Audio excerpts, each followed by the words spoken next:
this is how we set up the camera again because life hates me. Hey y'all, and welcome back to my channel. So today I will be engaging in my first ever Will I Buy It video. Now the Will I Buy It videos, I'm not sure who started it, but it's kind of a spin-off of the anti-haul. It's basically a video where you've got a bunch of different products, you're looking at new things, and you're like, will I buy it? Yes, no, maybe. I thought that this would be kind of a nice break from my usual anti-haul. And it's also nice because it is like a little less negative, though let's be honest. There's still gonna be some negativity in this because some of these things, I don't understand what's going on. So I've got my nice extensive list going on here, and let's just go on down it and let you guys know what I'm gonna buy and what I am hardcore anti-hauling. Alright, the first thing is that new Givenchy foundation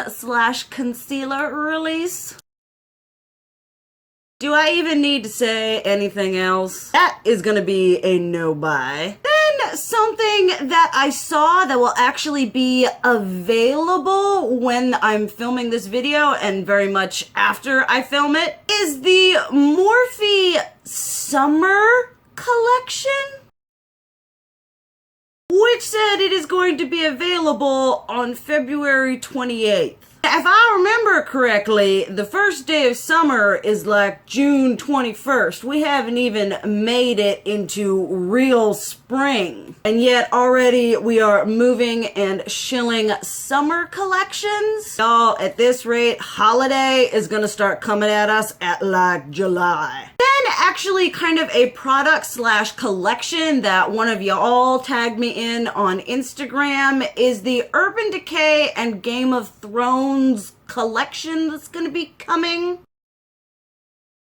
There are no pictures or teasers of any products yet. It's just the promo picture. I don't know if any of y'all know, but I am not the biggest Game of Thrones fan. No spoiler alerts, but I kind of lost interest when my favorite character passed away, and so I'm just kind of like, I'm kind of interested in what it's gonna be like, but I also do have issues with makeup companies procking off of really popular things. Yes, it's nice that we can be like, oh, look, here's makeup of this really cool TV show or movie or whatever that I really like, but it's like just feeding into that endless, unnecessary consumerism. So I'm a little bit undecided on that. I guess we'll just wait and see what products they come out with. Okay, these next couple of things are a little bit of like eye rolling. Apparently, Too Faced has decided that they are going to expand on their Tutti Frutti collection. Now, the thing that made my eyes roll into the back of my head was that watermelon shaped travesty of a eye and face palette. They're doing the whole Kat Von D and Too Faced magnetic half and half No, not here for that. It looks like makeup that you find in Claire's. Now, I will say, it looks like they are releasing a like watermelon shade of those cocktail blush duos, and I love those, and I'm gonna get me some watermelon blush. Maybe the illuminating primer, cause I got dry skin, and maybe the illuminating setting powder, cause I like setting powders. But on a whole, I feel like Too Faced is just like, yeah, let's just proc off all this cuteness and keep adding unnecessary things to collections that we already have. Then sort of in that same vein of like kitschy, cutesy, not really interesting is Tarte is released, it's available on Ulta, their sister brand, which is called,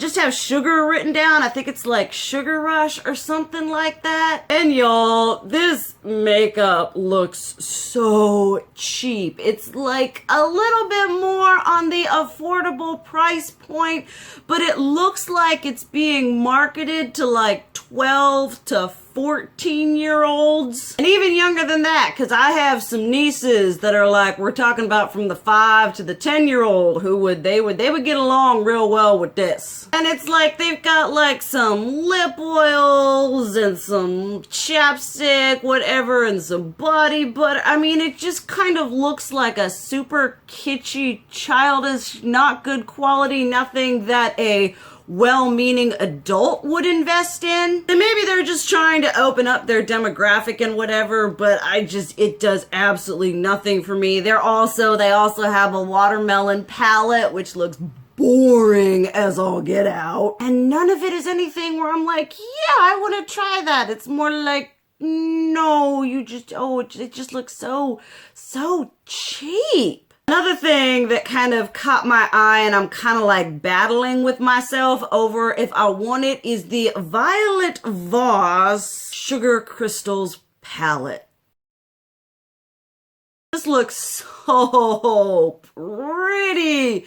You guys know how I feel about a brightly colored palette. You know, I'm here for that extra kind of glam. But the one thing that kind of has me a little bit, I'm not sure if I'm gonna get it. You've got like the first row, which is a bunch of colorful mattes, which y'all know I'm about. And then the next 2 rows are like these like lighter iridescent shimmer topper things. And I'm afraid that a lot of those are just gonna end up looking super similar on the eyelid, and there's not gonna be enough differentiation to really make this a standout palette that's gonna give you a bunch of different looks. I mean, if it's in Sephora and I can swatch it and I can see all whatever, I am super tempted. Right now, it's just kind of like that middle ground. Something I do want to get that is totally random.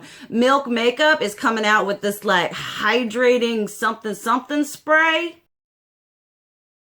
Now, it may just be the photo that they're given. I mean, that photo is super aesthetically pleasing, but it just looks like so much fun. I've been wanting to try a bunch of different Milk makeup products, and because of my dry skin and my all whatever, this looks like something that would be a good match for me to like get my hands on and try out. And something else that's coming out that I kind of really want to like dip my toes into is that Too Faced skincare whole thing going on. You guys know I've been investing more whatever into preserving the face. And I also have very dry skin, and so the kind of, at least the first 2 products that they're showing here, well, I think there's another product too, that mask thing, but the 2 products that you can like see, it's like hydration this, hydration that, and I'm like, I need the hydration. And I do absolutely love their RX Hangover Primer, so if it kind of is in that same vein, I'm like, I wanna test this out. I'm always on the look for some kind of new, better, good, great, amazing skincare for my face. And we've got, again, this is not a new product. It's just, I think it became available on Sephora, so the Trend Mood had to update and be like, available at Sephora now. And that is the Urban Decay Naked Reloaded palette.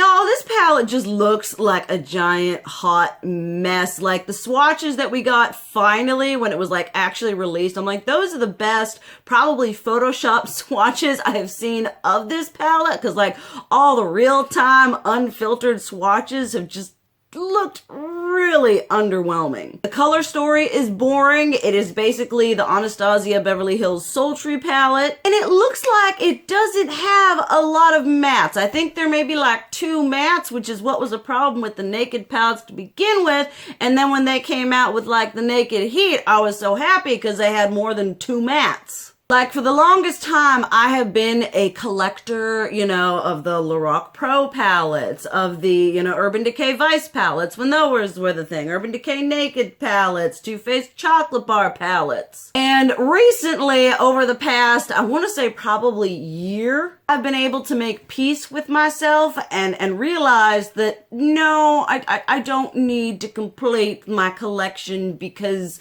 sometimes a palette it just looks awful, and I'm not going to get any satisfaction from being like, yes, I have another installment of the Naked palette. It just don't look good at all. I don't know what they were thinking. The scheme, the color scheme is outdated. Just the whole thing just seems very, very mishmash, not well thought out, not well put together. ColourPop, who is a brand that I feel like releases way too much, and they release way too much way too quickly. They came out with their like So Juicy lip plumping maybe something glosses. And I can appreciate the nostalgia of the tubes. I mean, the 90s called and they want their cheap dollar lip glosses back. And so I guess it's a good thing that it's coming from a more affordable brand rather than, like, say, Lancome coming out with the same thing and being like, we're going to charge $35 for some oil and color suspended in there with maybe a little bit of coconut. There's really not much to it, and I have, like, glosses, like, I think you've heard this already in a couple other videos. I've got a little acrylic container of glosses over there that I don't use. It's like good in theory, but not in practicality. It's sort of in that same whatever. Lime Crime released, I think, 4 more shades of their wet cherry glosses.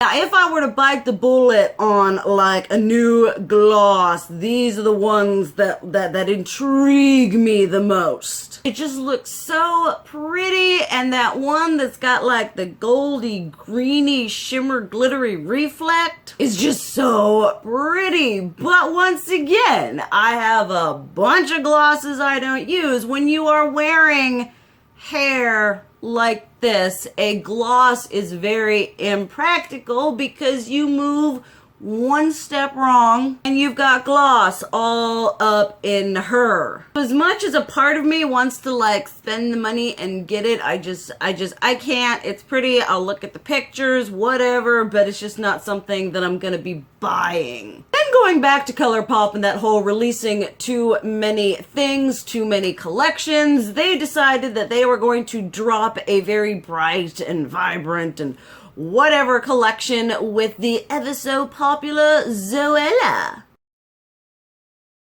I've never been, like, a huge fan of Zoella. Like, a couple years ago, 5-6 years ago, I used to watch her, like, Primark hauls somewhat religiously. But over the years, she hasn't been someone, I mean, I hardly ascribe to any big YouTuber, so she's just not really my influencer. And this collection, it's, like, kind of cute, but it just really doesn't do anything for me. Like, there's been nothing really from ColourPop that's, like, dropped where I'm like, yes, I need it. Even for review purposes, there just hasn't really been anything from them that I feel stands out. You know, the packaging is super cute and adorable, but I feel like if you take a lot of the actual makeup components out of the pretty packaging, it's not that exciting of a release. Now, obviously, that is just my personal opinion. I'm sure there are a whole bunch of people who love Zoella, a whole bunch of people who love ColourPop. I think it's great that ColourPop is the one collabing with Zoella because she has a younger demographic audience, so a lower price point is going to be great for that. But for me, I just have no interest in buying a breakfast-themed palette. Then we'll sort of, like, end it on a middle ground one. Apparently, Anastasia has these, well, first off, it's gonna be, pretty sure it's gonna be available before this video goes up, but that Riviera palette and those loose highlighters and that, like, glowy face spray, I want that. So before or after this, there may or may not be a review of that, because at least the palette and one of the highlighters is going to be mine. But no, we are talking about the, like, big vault sets. Like they've got one with like 4 palettes, and then but the ones that I want so bad is they have these vault sets of like 10 liquid lipsticks that are only $60 a piece. I love liquid lipsticks. I love Anastasia's formula. I love me a nude, I mean, not right now, but like a nude lipstick when you're doing like a crazy bright look and you find the right tone nude lipstick, it looks so put together. And I'm also okay with nude lipsticks that don't match my skin tone because they've got like a light and a dark, and I really want them both, but that would be $120. Apparently it's like a 200 something. I mean, you're getting 10 for 60. It's just, I want it. I want it. But because you guys know on my channel, I've been trying to buy less excessively, less to have and more to just review. I cannot justify bringing 10, let alone 20 new liquid lipsticks into my collection, and they're probably sold out already anyway, again. Sorry, one more thing actually from ABH. They were kind of like sitting low on the radar, and then all of a sudden they were like, all right, release the Kraken! They're just releasing everything at once. One of the things being their like brow gel pomade hybrid eyebrow thingy. Now you guys know that I, for the most part, am a like pomade, like pot pomade brow person, specifically the Kat Von D ones. But I am actually, usually my eyebrows are like tweezed pretty significantly, and recently I have been growing them out so that I can actually comprehend and know what my actual shape is. And so this might be something that I want to try after I've like grown in my whatever, to maybe try a different type of eyebrow that's not so like drag queen and severe. But that is definitely going to be like a down the road purchase. If I do it, it's not going to be I need to go out and have this, because I have brow products that I use now and my eyebrows haven't even grown in all the way again, because apparently that takes a long time. But that is going to conclude my first ever will I buy it. Definitely let me know if you guys prefer this or just a straight up anti-haul, or if you would like to see both. I'm constantly trying to figure out new and interesting content that won't leave you all bored with my channel. Also, let me know what you feel about the products I talked about, whether you're going to be buying or passing. Let me know something you're excited to purchase or something you're excited to not purchase and save you all that money. But thank you guys so much for watching. I love you, and as always, keep it real. Mwah!